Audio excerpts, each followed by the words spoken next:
সিরাজগঞ্জের ঐতিহ্যবাহী উপজেলা শাহজাদপুর যেন ধরে রেখেছে তার ভাঙনের ঐতিহ্য। নিয়মিত বিরতিতে নদীগর্ভে এখানে বিলীন হয় হাজারো চোখের স্বপ্ন।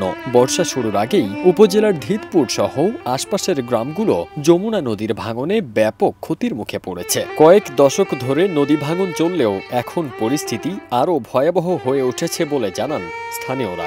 চালও থাকে না, আমরা যে কষ্ট থাকি, ঘুম আসলে ঠেয়ে যাবো না, নদীতে আমাদের গড়া নিয়ে যাব। পাশ দিয়ে বয়ে যাওয়া যমুনা নদীর প্রভাবে বর্ষায় বন্যার শঙ্কা বাড়ে। এবার আগেভাগেই উপজেলার ৩টি ইউনিয়নের ৯টি গ্রামে যমুনা নদীর ভয়াবহ ভাঙন শুরু হয়েছে। এ ভাঙনে বসত ভিটা থেকে শুরু করে অধিকাংশ ফসলি জমি, বাড়িঘর, মসজিদ, মাদ্রাসা, মানুষ, গরু, ছাগল নদী গর্ভে বিলীন হয়ে গেছে। সব অবশিষ্টটুকুও বিলীনের পথে।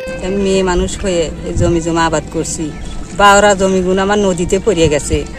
এখন একটু জমি আছে, ইরির জমি, সে জমিগুলো আমি নিজে মহিলা মানুষ হয়ে এটা কাজকর্ম করে খাই না। তাও আমি জমিটুকু থাকলে তাই একটু কাজকর্ম করে খাইতে পারবো, নইলে আমার কোনো আর বাঁচার উপায় নাই। অগত 15-20 বার বাড়িঘর ভেঙে গেছে, জমি জমা সব নদী গর্ভে চলে গেছে।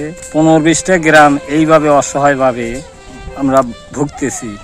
কিন্তু জমিতে খুব আবাদি হয়, ভালো আবাদি, ইরি, পটল, সব ধরনের সরিষা, সব ধরনের ফসল হয়। কিন্তু জমি জমা সব সময় 2-1 বছর পর পর আবার ভাঙিয়ে উল্টে চলে যায়, নদীর মধ্যে চলে যায়। আমাদেরকে ভাঙন রক্ষা করার জন্য একটু ঠেকানোর ব্যবস্থা করেন। এক মাস আগেও যেখানে বাড়িঘর ছিল, এখন সেখানে অথই পানি। কৈজুরি ইউনিয়নের চরঠুটিয়া, সোনাতনী ইউনিয়নের মাকড়া, ধিতপুর, কোরশি, বারপাখিয়া, বড় চামতারা, বানতিয়ার, গালা ইউনিয়নের বৃহাতকোড়া ও মোহনপুর গ্রাম যমুনার ভাঙনের তাণ্ডবে ব্যাপকভাবে ক্ষতিগ্রস্ত হয়েছে। সব হারিয়ে যে যা পারে তাই দিয়ে এখানকার মানুষ অন্যের জমিতে ঘর তুলে কোনো রকমে মাথা গুঁজে দিন পার করছেন। যমুনা নদী বেষ্টিত সনাতনী ইউনিয়নের মানুষ গবাদি পশু লালন পালন করে বাড়তি আয় করে টিকে থাকার যুদ্ধ করে যাচ্ছেন। সর্বনাশা নদীতে আমরা সব হারাইছি, বসত ভিটে হারাইছি, জমি হারাইছি এবং অন্যান্য সবকিছুই।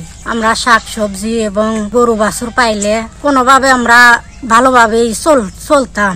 কিন্তু এইবার যে হঠাৎ করে আবার নদী ভাঙন শুরু হয়ে গেছে, এই ভাঙনে এমন অবস্থা হয়েছে, 10 বা 12 গ্রাম ভাঙ্গে সব চলে গেছে।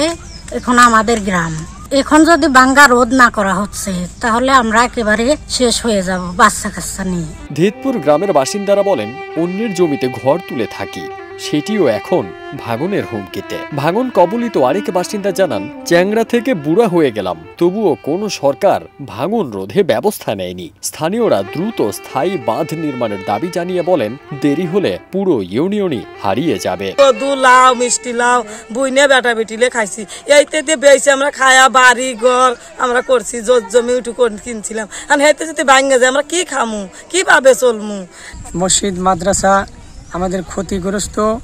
এজন্য আপনাদের কাছে দাবি যে আপনারা অতি তাড়াতাড়ি আপনারা সকলে একটু কাজের চেষ্টা করুন। আমাদের দাবি সকলের কাছে, সরকারের কাছে, নদীর কবল থেকে রক্ষা করুন। বাড়ি ভাঙবো, টাকা দেওয়া আমার কাছে না, তা না আমরা আমি কিভাবে চলবো? তাই সরকারের কাছে আবেদন আমার গাঙ্গা জানি ফিরে দেয়। কিন্তু এই নদীর কিসের একবারে নদীর কিসের ঘর এখন যদি পুবে জ্বর উঠে আসে তো নদীর ভিতরে ঘর পড়ে দিব, এইরকম অবস্থায় আমরা আছি। আমরা খুব অসহায় আছি, আমার অসহায় মানুষ। উপজেলা কৃষি কর্মকর্তা জেরিন আহমেদ বলেন, গত 6 বছরে 280 হেক্টর ফসলি জমি নদীতে বিলীন হয়েছে। নদীর কারণে এখানে কিন্তু আমাদের মে জুন মাস থেকে কিন্তু এখানে বন্যার একটা প্রকোপ দেখা যায়। সেক্ষেত্রে আমাদের এখানে নদী ভাঙে, নদী গড়ে।